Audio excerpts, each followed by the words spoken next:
Mathilde Alanic, Les roses refleurissent, chapitre 2. Estelle s'ébahissait de sa brusque émancipation, comme un paralytique qui retrouve le mouvement. Était-ce bien elle-même qui débarquait seule à Paris, seule se débrouillait des petites difficultés de l'arrivée, et qui, maintenant, roulait en taxi vers la rue Madame? Ses impressions de déplacement glissaient, d'ailleurs, sur la jeune fille. Estelle, durant le trajet en wagon et en voiture, n'envisageait qu'un but. Cette chambre où elle arrivait enfin, haletante d'une longue inquiétude et des 4 étages trop vite escaladés. La maîtresse de la pension, aimable femme, ronde et alerte, arrêta la voyageuse sur le palier. « Laissez-moi prévenir tout doucement notre malade.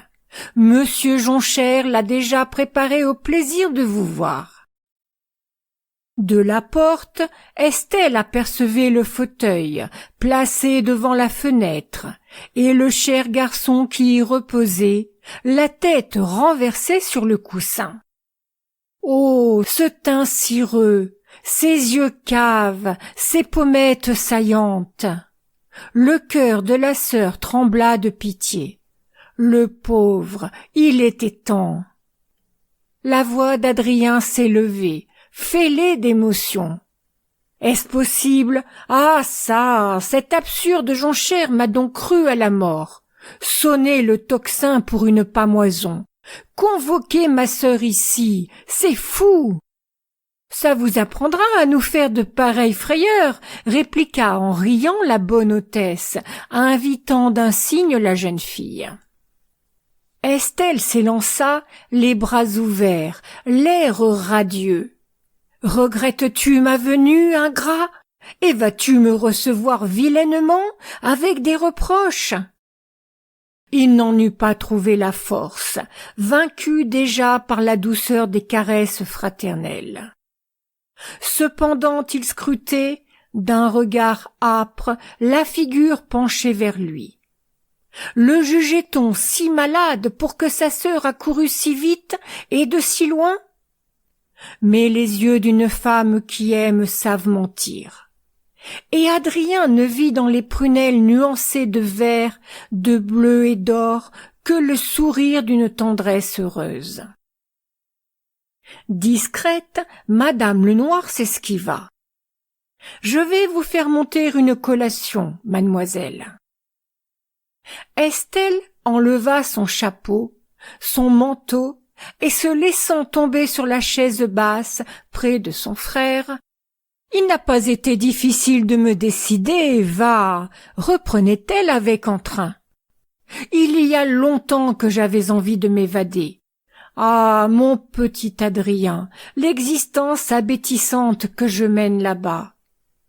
Je m'en doute, va, soupira-t-il. C'était mon rêve d'acquérir une situation assez stable, assez nette pour t'appeler près de moi.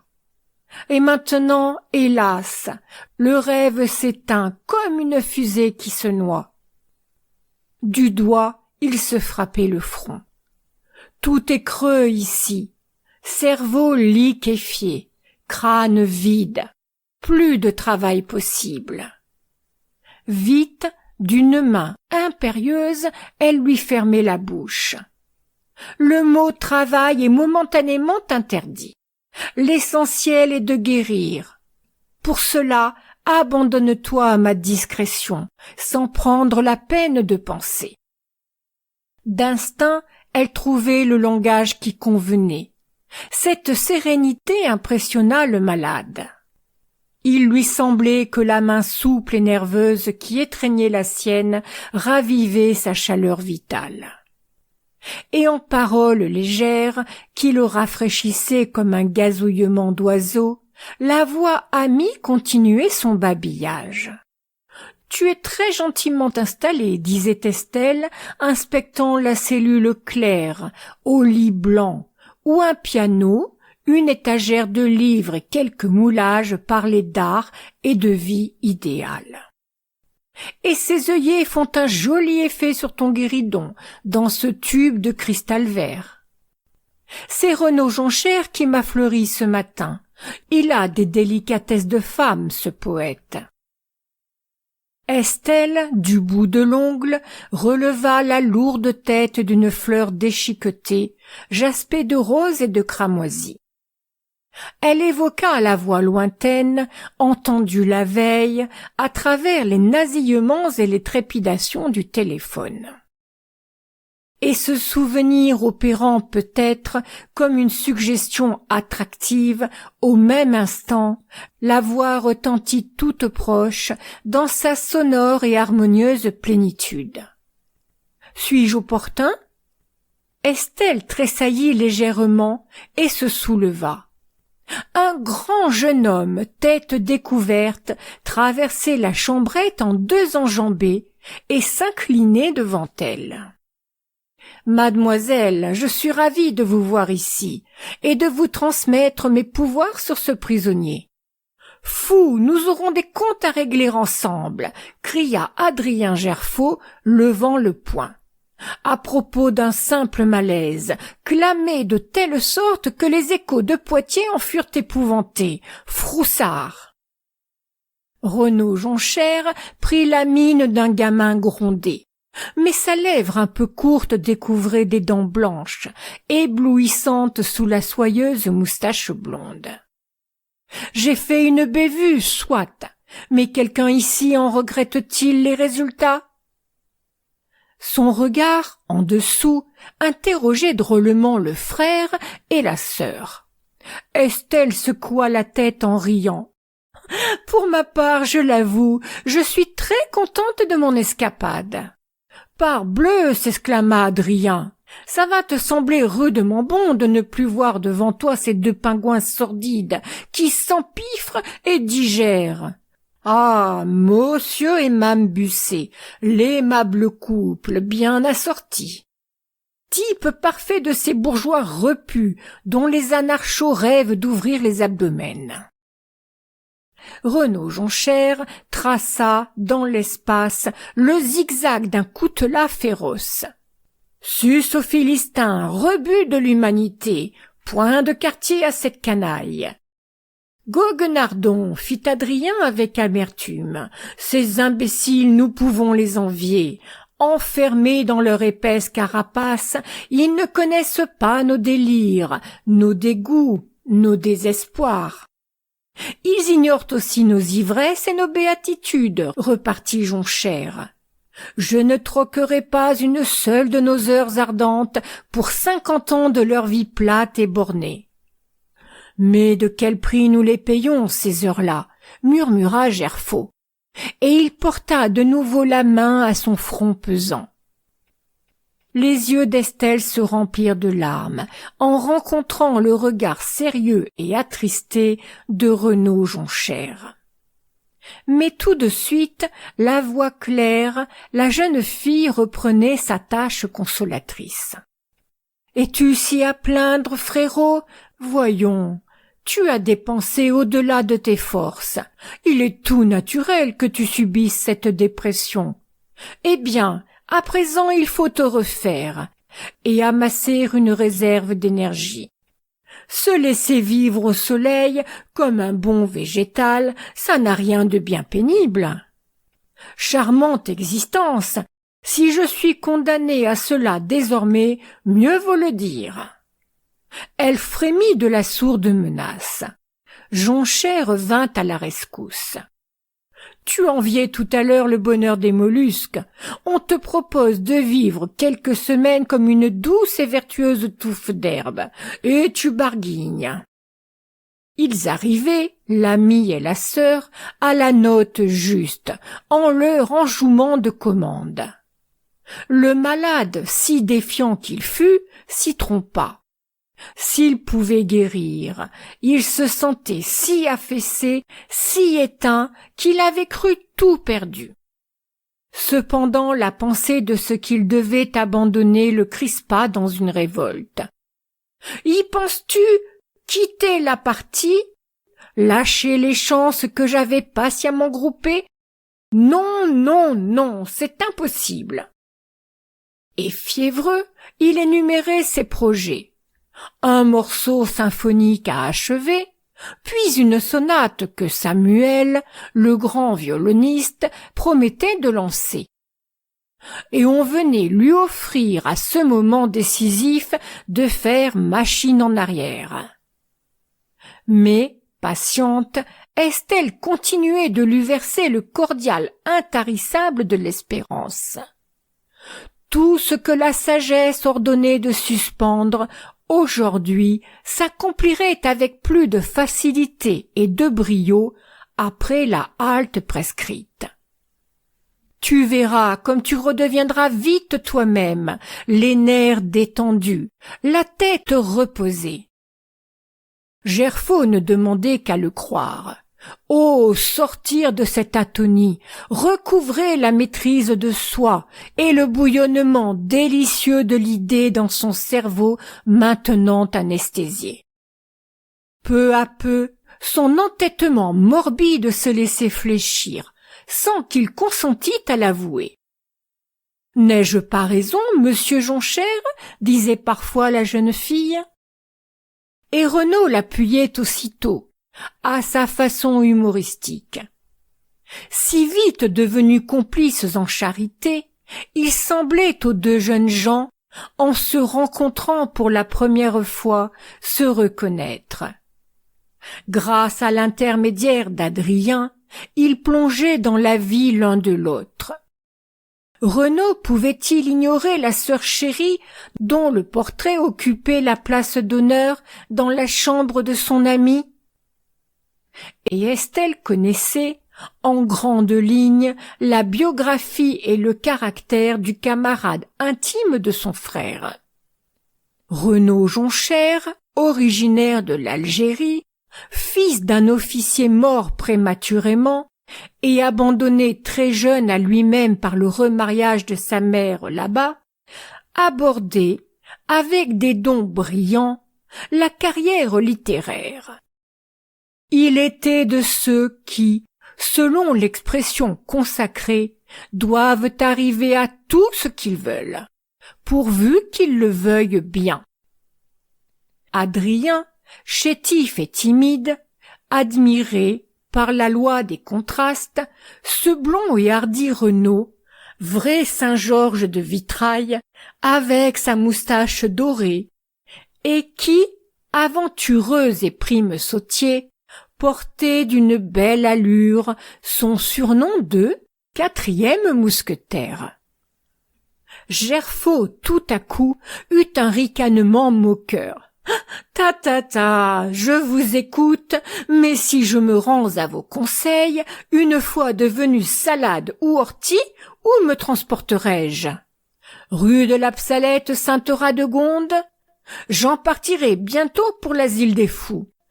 Épargnez-moi cela. Mais ailleurs, ou encore une fois, sans argent point de place au soleil. » Renaud fit un mouvement d'offre qu'Estelle arrêta avec vivacité. « Ne te tourmente pas. Quelqu'un a promis d'y pourvoir. Quelqu'un qui ne promet pas à la légère et en qui j'ai pleine confiance. » Adrien s'étonna de cette expression fervente. Tant de confiance que ça? Serait-ce un futur beau-frère, ce mystérieux quelqu'un?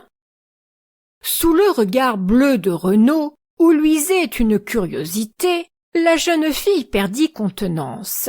« Qu'imagines-tu? Ce quelqu'un est une relation de notre père, un monsieur respectable et marié. Tu recevras, au premier jour, l'explication de ce projet. J'ignore tout à fait ce dont il s'agit. » « Mais tu as la foi, je t'en félicite, » dit-il ironique.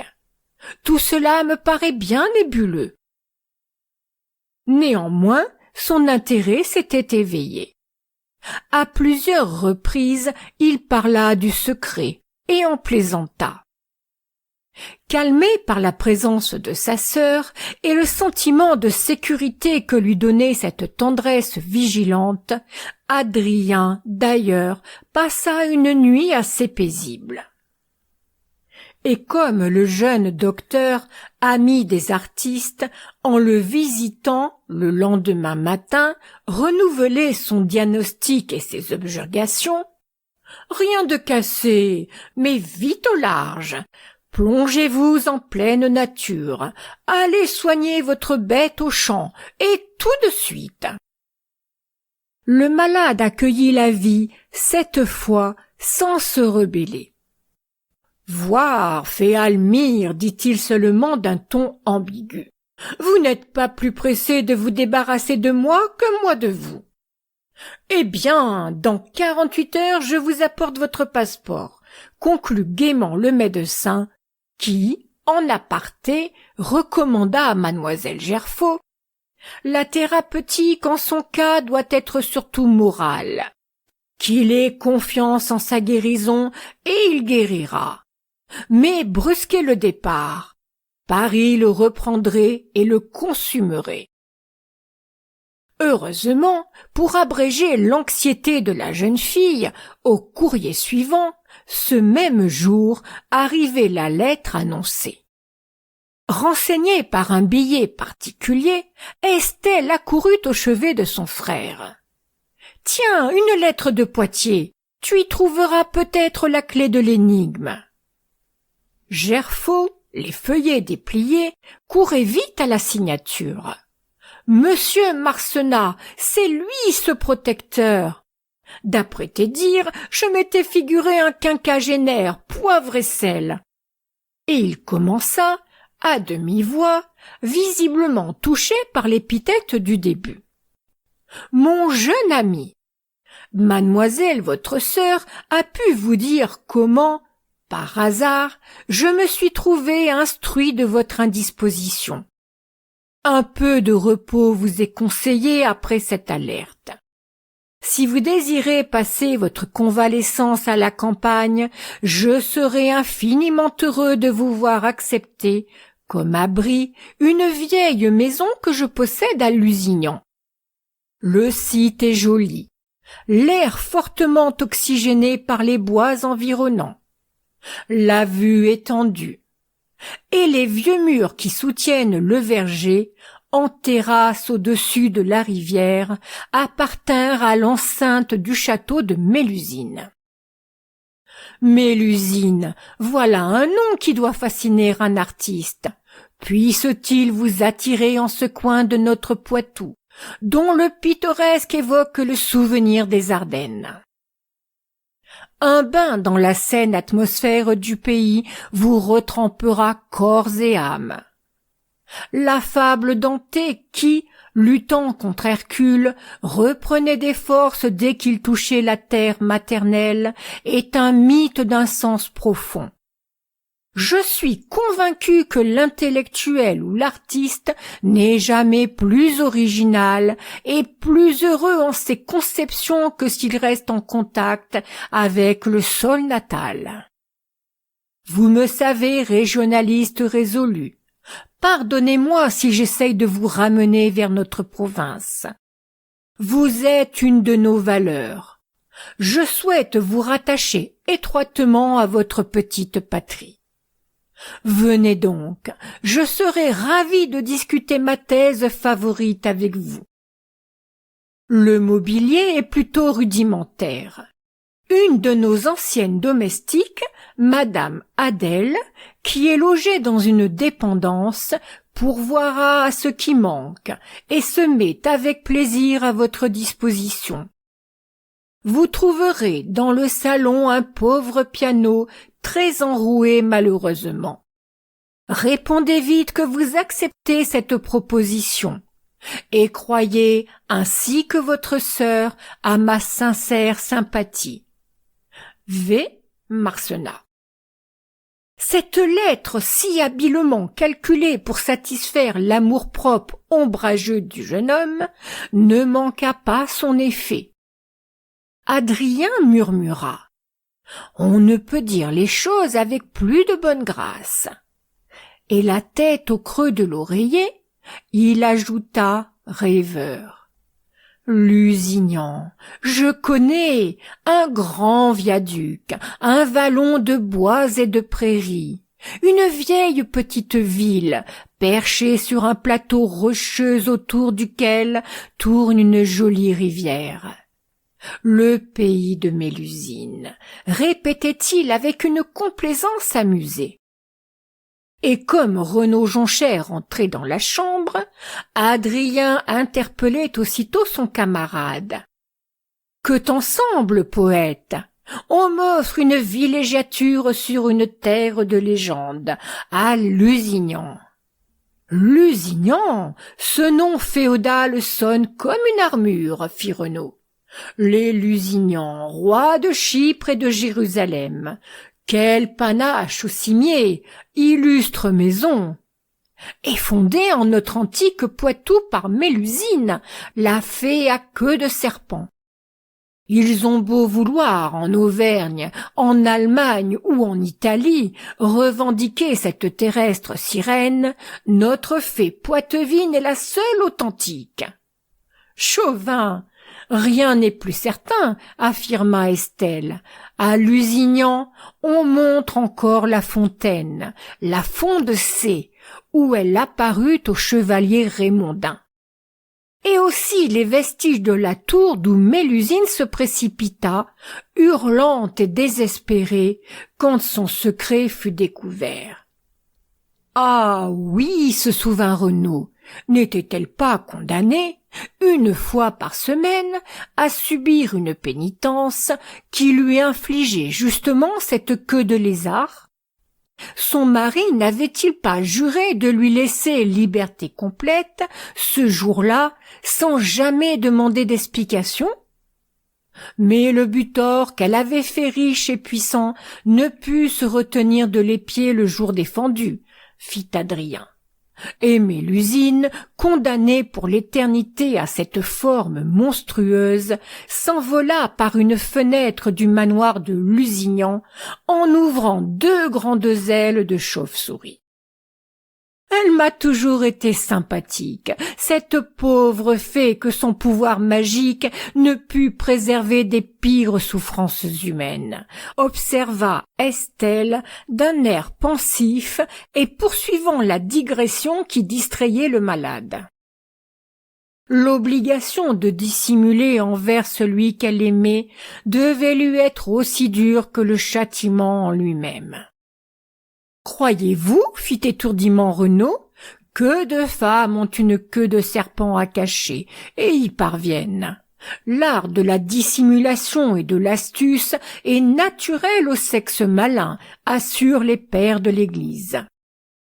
Quant à moi, je serais incapable de le pratiquer, répliqua la jeune fille simplement.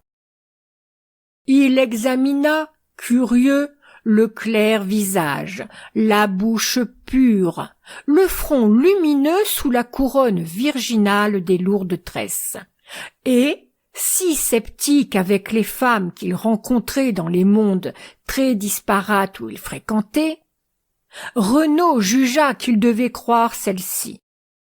Cette candeur fière, cette loyauté limpide l'étonnèrent et l'attendrirent. Cependant Adrien, brusquement, sortait d'un songe. Comment n'a-t-on pas encore pensé à représenter l'histoire de Mélusine dans notre province où fut rénové le théâtre en plein air? Ça se découpe à merveille pour un spectacle populaire en larges fresques. Premièrement, rencontre, amour, promesse de Raymondin. Deuxièmement, gloire et succès de Mélusine, devenue comtesse de Lusignan. Insinuation perfide qui trouble le comte et le pousse à espionner sa femme accusée de magie noire. Troisièmement, trahison de Raymondin, adieu tragique de Mélusine. Tout cela animé d'un grouillement de paladins, de varlets, de gnomes et de sylphes, de dames à Hénin, sur la perspective des bois et du ciel. À Lusignan même, l'esplanade ombragée de tilleuls offrirait un emplacement magnifique et évocateur à l'endroit précis où s'élevait le donjon de Mélusine. Au fait, pourquoi ne tenterions-nous pas l'essai? Ajouta-t-il, frappé d'une idée subite. Tu écrirais le poème que je soutiendrais d'un accompagnement musical. Jonchère et Estelle échangèrent un coup d'œil rapide. Leur pieuse diplomatie avait réussi. Et promptement, Renaud acquiesçait avec enthousiasme. Pourquoi pas, en effet? L'entreprise serait intéressante, et l'ombre de Mélusine nous conseillera. J'irai vous voir à Lusignan pour m'imprégner de couleurs locales. À la bonne heure, fit vivement Adrien. À ce compte seulement j'accepterai l'exil. Estelle, joyeuse, apportait le buvard et le stylographe. Monsieur Marcenat avait raison. Le pays te suggestionne déjà heureusement, tu vois. Allons, puisqu'il le faut, soupira le jeune homme. Il traça quelques lignes, assombries à mesure qu'il écrivait par la difficulté de l'effort et l'acte décisif. Renaud se rapprocha d'Estelle.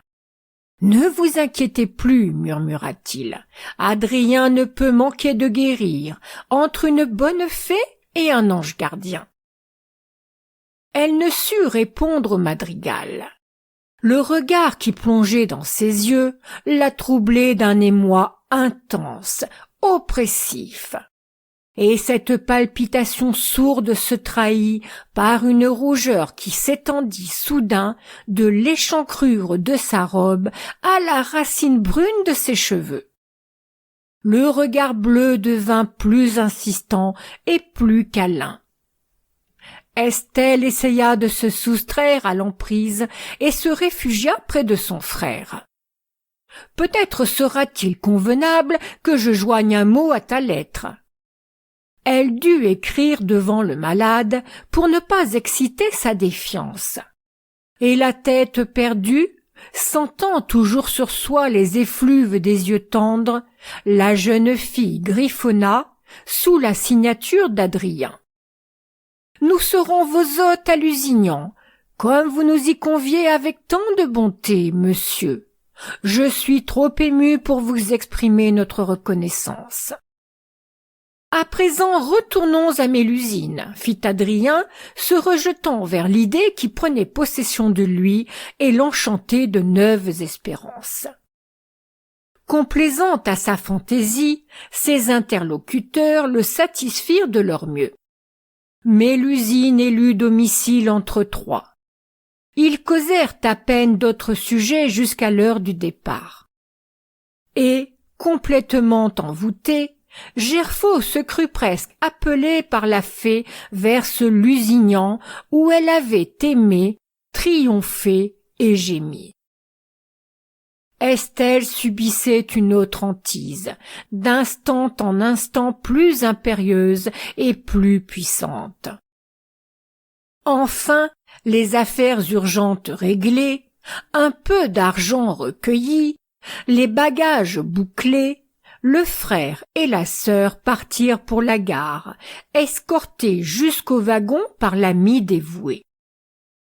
En entendant siffler la locomotive, Adrien blêmit, prêt à se trouver mal. Il lui sembla que les fibres de son cœur allaient se briser. Paris, il fallait donc quitter ton ciel enivrant où souriait la gloire. Mais pour étourdir cette douleur, Renaud parlait des projets séduisants, de l'œuvre en expectative, du revoir prochain. À la Pentecôte, je demande à ma revue un congé de quelques jours et je file vers vous. Tu le jures? Je le jure sur tout ce que je vénère et chéris le plus au monde, prononça gravement Jonchère, les yeux sur Estelle. Le train s'ébranlait.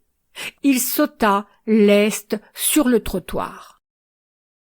Les premiers instants du voyage ne furent pas moins pénibles à la jeune fille qu'au malade.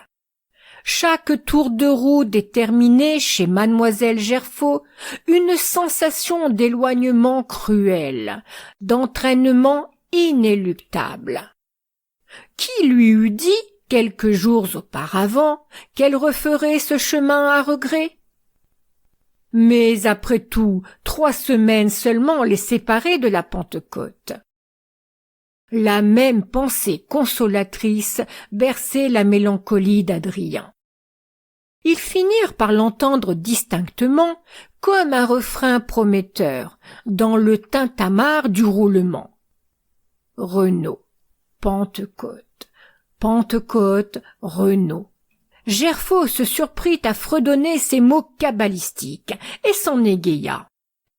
Et alors l'un et l'autre se sentirent disposés à de nouveaux bonheurs. À la gare de Poitiers, où ils arrivaient à la fin de l'après-midi, monsieur et madame Busset, froids, sévères et gourmets, attendaient leur passage et leur remirent quelques paquets réclamés par Estelle. « Alors, vous vous installez chez monsieur Marcenat ?» fit l'oncle plus bilieux que jamais. « Vous préférez l'hospitalité étrangère à celle de votre famille ? Vous êtes assez grand pour voler de vos propres ailes, » opina madame Busset d'un air figue et raisin. « C'est égal, une jeune fille ne peut montrer trop de circonspection. Je ne sais ce qu'on en pensera, mais cette on occulte et fatidique, représentant tous les Busset et sous-Busset qui constituent l'opinion, Estelle se sentait de force à le braver. « Je ne pense qu'à sauver mon frère, » répondit-elle simplement. « Que chercherait-on au-delà? Et que m'importe ?» 1 heure plus tard, les 2 voyageurs atteignaient enfin Lusignan. Dès la station, Mélusine, sculptée au fronton d'une porte, les gratifia de son sourire de bienvenue. Et Adrien l'implorait dans une solennelle invocation. « Sois-moi tutélaire, ô merveilleuse! Je viens ici pour t'honorer. » Toute la ville haute à traverser, par une longue rue tortueuse, entre les pignons anciens, et sur le plateau où s'étendait le forail, herbeux comme une prairie, ils virent se dresser le grand logis, coiffé de tuiles brunes, et escaladé par les glycines et les rosiers grimpants. Sur le seuil, une bonne vieille, réjouie et serviable, saluait cordialement leur arrivée et s'empressait de leur ouvrir les portes. Les grandes pièces apparaissaient presque vides, et madame Adèle s'en excusait. Tant de meubles avaient été enlevés, à la mort de l'oncle Jacques, par les sœurs et les cousins de monsieur Marcenat. Mais cette pénurie matérielle touchait peu les 2 jeunes gens. Par toutes les fenêtres entrait la vision du printemps en fête, sous le ciel rose du crépuscule. Et ravis, ils s'appelaient d'une croisée à l'autre pour admirer un aspect du jardin ou de l'horizon. Un vrai nid d'artiste, répétait Gerfaut électrisé, ce que notre poète s'extasiera. Et les ruines du château de Mélusine étaient là, toutes proches. Ce soir même, Adrien put errer, au clair de lune, parmi les pans de murs, revêtus de lilas sauvages, où revenait pleurer la fée déchue.